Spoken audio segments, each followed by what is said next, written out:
A new bill in Brazil seeks to relax the rules governing forest preservation in the Amazon. Will President Dilma Rousseff try to preserve her environmental credentials by vetoing that bill, or will she cave to the powerful agricultural lobbies? You're watching Inside Story from Washington.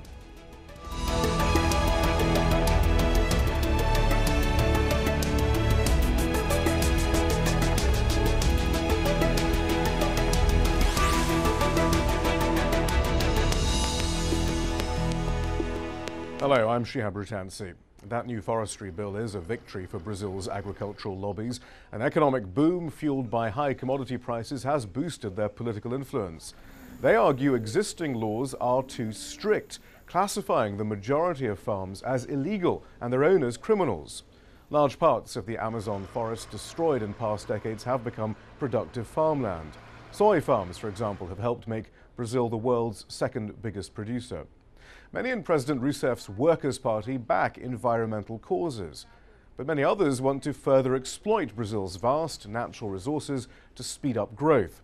Rousseff's government backs new dams, roads and mines in the Amazon. But the parliamentary vote is being seen as a setback for the government. Officials close to the president say she's considering a veto of parts of the new forestry bill. In less than 2 months, Brazil hosts a UN environmental conference to mark the 20th anniversary of the Earth Summit of 1992. Environmental groups say the forest bill will speed up deforestation in the country with the world's largest rainforest. Al Jazeera's Gabriel Elizondo has more from the state of Mato Grosso. I'm here in Mato Grosso, Brazil, which is a state on the southern part of the Brazilian Amazon. And as you can see, there's still native forest that exists here. This patch is protected by federal laws. Now, it was just over 3 decades ago that the Brazilian government was actually offering financial incentives for farmers to colonize this area of the Amazon because they wanted to bring economic development here. As you can see, that's exactly what's happened. This is a huge soy farm. It goes on for as far as the eye can see, and there are literally thousands of them all over this region of Brazil. They call this stuff green gold here in this part of the country, and it's big business. Brazil is the world's second biggest producer of soy. Now, what's been driving economic growth in this country the last few years? Well, one of the big things is commodity prices that have gone up, and commodity prices on crops such as this. And also consider that about 30% of Brazil's total GDP comes from agribusiness. But environmentalists say that they're very worried because any loosening of environmental laws, they say, could lead to vast new areas of the Brazilian Amazon under threat of deforestation. So this whole debate taking place in this country and really internationally on how Brazil manages its land in relation to forest is very theoretical in a lot of ways, but not right here. Here on one side of the road, you have native forest, and on the other side, a legal economic activity that's powering growth in this country. Well, Tasso Azevedo is a former director of forestry at the Brazilian Environment Ministry. I asked him about the damage that will be done to Dilma Rousseff's environmental credibility if she does fail to veto the entire bill. Well, we had the first year of President Dilma environmental policy was not one that she could be proud of. We have this problem with the forest code. We also had no new protected areas created or implemented in the last year. In fact, we actually decreased some of the areas. The environmental agents lose some power for the actions that they could do on monitoring and control. So this will add on a list of things that we consider losses for the environmental policy. And that's the first time in history that the environmental policies are weakened instead of strengthened. But why then are we going in this direction? Is it simply the power of the corporate lobbyists over the government? I think it's a question of priorities right now. So this is the very moment that Dilma will have the chance to show that this perception that she's not taking care or caring too much on the environment and sustainability, that could be a moment where she could give a strong sign that is not the case, that she's really worried about environmental protection, sustainability, and all the things related to that. But you warned in the past about the relativization of the sustainability debate. What do you mean by that? That's the fact that people tend to put this debate on the forest code as something like it's the production against the environment, and then we have to find a kind of middle way between those two lines. It's the same thing as debating that there is a kind of slavery that could be some kind of soft slavery that will work better. You can't work on that on sustainability. Things must be sustainable, and sustainability is not it's a substantive. It's not like you're just qualifying something as more or less sustainable. It is sustainable, is not sustainable, and that's the problem that we have right now. We had this type of debate, 1 century ago in relation to the slavery, and that's the same type of debate that we are seeing right now. Saying you have to choose. To be sustainable is like democracy. But what about the argument that there's a middle way? There is a middle way between economic and environmental sustainability, that some of the things that you're arguing for prevent economic sustainability, but will preserve environmental sustainability. No, it's not a middle way. There is just one sustainability. The sustainability is where the social and environmental limits, or the environmental limits of the planet are respected. That's in the same moment that you guarantee the rights of the people, and then doing this in a way that is economically viable. If something needs to be unsustainable from the environmental point of view to be economically viable, so it's not sustainable by concept and should not be done. So are Brazil's actions setting a worrying environmental precedent? We're joined in the studio by Andrew Miller, Advocacy Coordinator for Amazon Watch, João Augusto de Castro Neves, a Latin America analyst at Eurasia Group, focusing on Brazil, and Mark London, a filmmaker and author who's extensively documented the changes that have taken place in the Amazon region. Andrew Miller, those who support these changes then say, look, this is all about balance. Even with these changes in the forestry code, millions of hectares of cleared land will be replanted with forest, and their sustainability will be enshrined. Meanwhile, though, this also gives farmers and agribusiness the security and confidence to contribute to the Brazilian economy, which they perhaps didn't have before. Right. Well, I mean, a forest is not a forest is not a forest. I mean, replanting, the rainforest as monocrops, I mean, this is one of the concerns we have.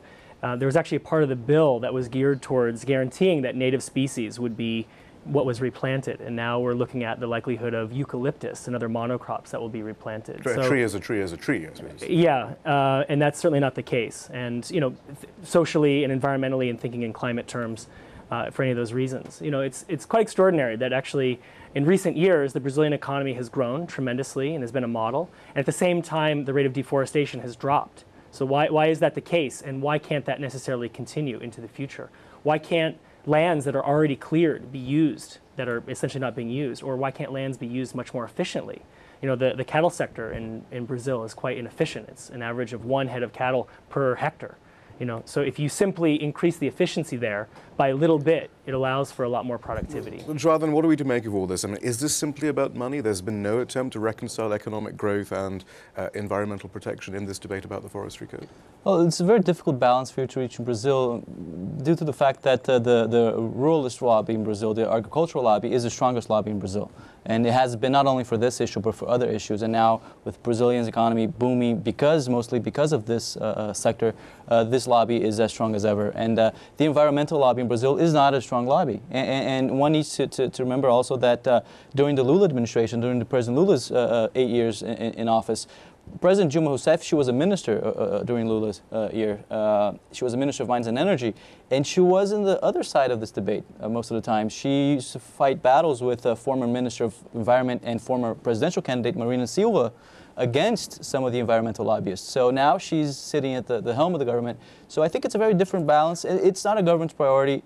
This government's priority. It's not one of the main priorities of this government. Mark London, I know you've exhaustively documented various voices in this debate in Brazil and the Amazon in general. Is it simply a Manichaean struggle? Is when agribusiness and ranchers protest their environmental credentials, are they being pretty cynical, or do they have any concern? Is it all about money for them? Is it about lobbies, competing lobbies in the government and so forth?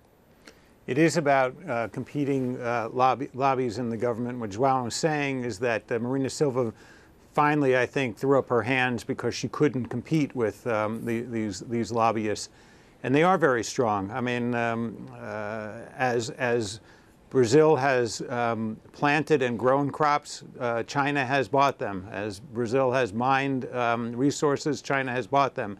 And so these lobbying groups understand that the Brazilian miracle of the last 10 years or so really comes because of this agribusiness, because of right, but I suppose what I wanted to know is, I mean, there's a PR offensive underway there where many of those from agribusiness and other concerned industries are saying, look, this is about balance. We do care about the environment, but we care about, you know, this middle way. I mean, should we just discount that entirely then? Is that them just being very cynical? They don't care about the environment. I think that they're being cynical.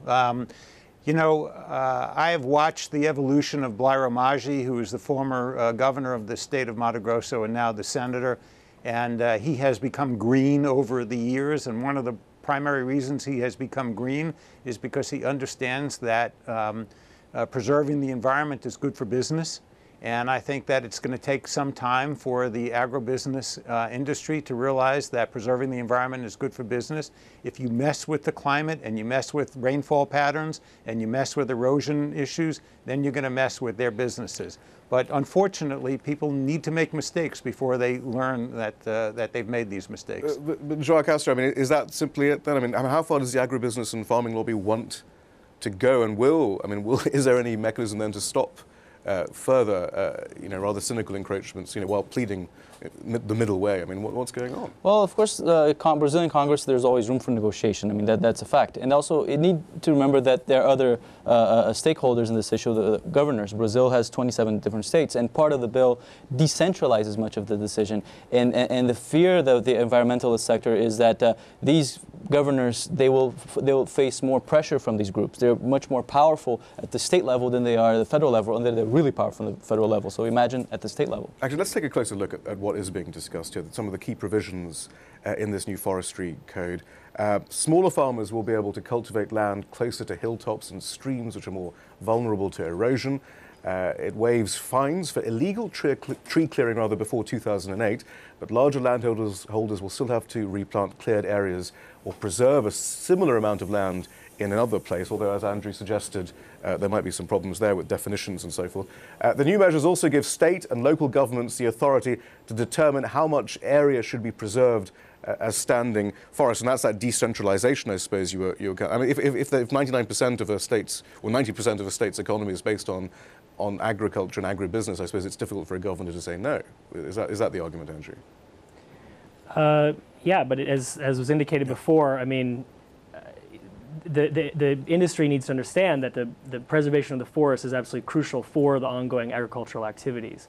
And unfortunately, the Amazon is actually, not just in Brazil, but in other places. I mean, there's a lot of different kinds of drivers of deforestation that are going on. I mean, the expansion of the agricultural frontier is one of those. Road construction, dam construction, there's a lot. And what we're actually reaching, and scientists are very concerned about this, and actually, this is one of the issues in this discussion in Brazil, is that the scientists were systematically excluded from the discussions. And the idea that environmental laws should be based on science was essentially, cut out. And the scientists have projected forward that these changes in the laws are going to lead to 50% increase in deforestation in Brazil. So as the Amazon shrinks, there's a huge concern about the Amazon actually reaching, and this is quite fantastic to imagine, but the idea that the Amazon actually might reach a certain tipping point where the forest actually moves into inexorable decline.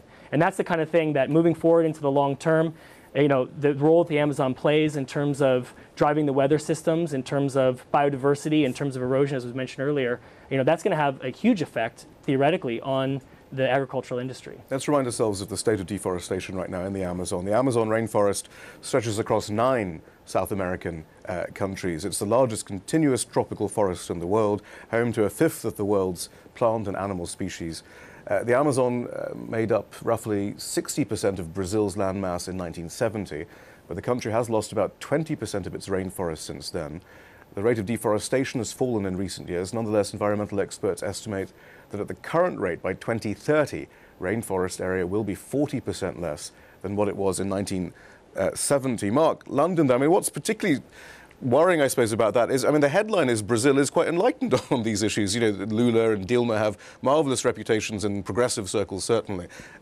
We have the Rio +20 meetings coming up. I mean, how are they going to hold their heads up then? Or how is Dilma going to hold her head up when this meeting begins then? And remember, they had Rio #1, you know, in 1992. I mean, the country has become much greener than it ever has been. It's become much more socially conscious about this issue than it's ever have been.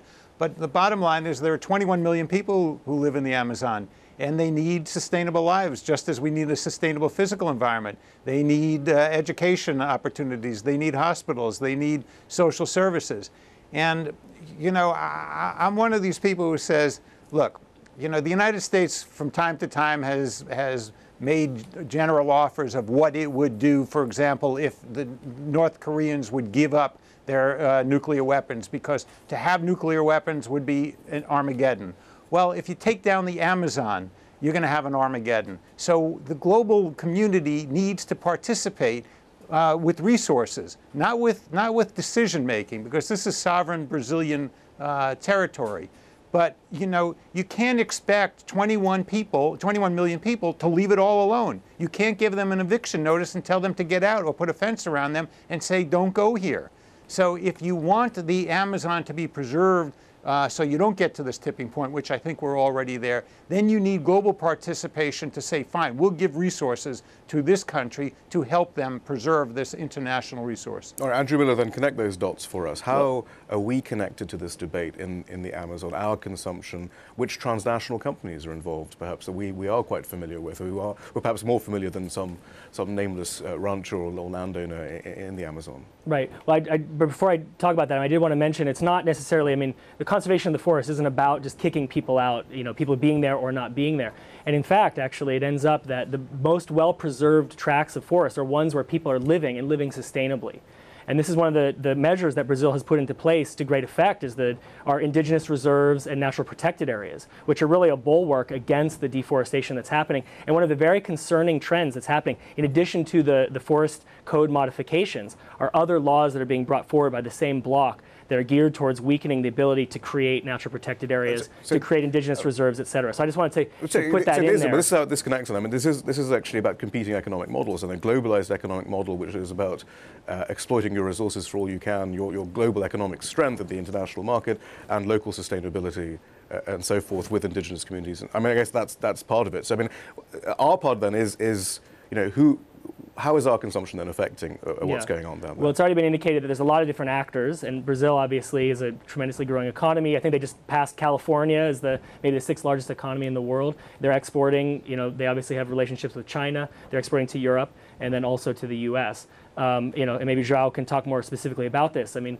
one of the concerns is, and I was mentioning the eucalyptus before, so they want to grow eucalyptus for charcoal that then is used to make pig iron and to, you know, produce other kinds of minerals that go into the production of cars, for example, in the U.S. So U.S. automobile makers are using, you know, some of these materials, and so that's, you know, one of the sort of hidden ways. I mean, most people when they buy a car don't understand that there's a connection there between what's going on in Brazil, but that's the kind of thing that as consumers we have to understand what our role is, and I absolutely agree that the international community needs to play a positive role in either reducing our own consumption of these products or working with Brazil to find a way to do it sustainably. And I suppose that's the point of João Castro. I mean, is it conceivable that some consumer boycott would work? I know there was, you know, I think Nike or some sports shoe manufacturer, it turned out, was using leather from ranchers in the Amazon and so forth, and they curtailed that. But in the end, isn't this about actually a completely different economic framework that perhaps a consumer boycott might not be terribly useful in changing? I think it's very difficult. When you have Brazil's main trading partner today is China, and I don't think China is interested in boycotting Brazil's because this or that issue. So I think it's very difficult. I mean, it would send a positive message to try to change policy in Brazil, but overall, I think keep in mind that Brazil, despite the economic boom of the past decade, Brazil still sees itself as a developing country, and with the challenges that these the developing country implies, meaning that you have to prioritize development, industrialization, and the economy and the well-being of the citizens. So it's a very hard balance. Yes, but I mean, if it's so short-term, if it's short-term well-being, perhaps for some citizens, mainly actually perhaps for shareholders and, and for big industry, at the expense of long-term viability. As our guest earlier said, I mean, that isn't really sustainability, is it? No, it's not. But of course, if you look at the big picture, the situation has improved considerably in the past 15 years in the environmental sector in Brazil. Of course, now, because of this environmental lobby, the agricultural lobby, they wanted rules in place that made their business more reliable to comply with these rules. Although the rules have been watered down by this bill, some say that they were necessary. Instead of it's better to have this one than not having it at all. So negotiation will come in the next few weeks, I think, because now the Senate is discussing another bill, trying to reach a compromise between the two. The previous bill that was being discussed, there was more restrictive, there were harder rules, tighter rules, and now more soft, and the more softer rule there was. If this is what's happening in Brazil, what's happening in the 8 other countries that have the Amazon within its borders then? I mean, I know there were cases in Peru and Ecuador, and Chevron and so forth were accused of polluting all over the place without much. I mean, what's the general state of the Amazon then? Well, it's very concerning. I mean, you know, the rise in commodity prices. I mean, it's kind of like the scramble to get the world's last resources. And so, you know, energy companies are going to the ends of the world, literally, and part of that is to the deeper and deeper parts of the rainforest. And so yes, we're absolutely seeing this in Ecuador, in Peru, in Bolivia, and other places. And it's interesting because Brazil is also expanding out into those areas. And so Brazilian investments, the Brazil National Development Bank, is also making investments around the region and around the world. But we're seeing investments in hydroelectric dams, for example, in Peru, which are very controversial because it's basically to dam up parts of Peruvian rivers and to export that energy to Brazil. And so Brazil is also kind of playing a sort of neo-colonial role, you know, within the region too, and that's of great concern. You know, that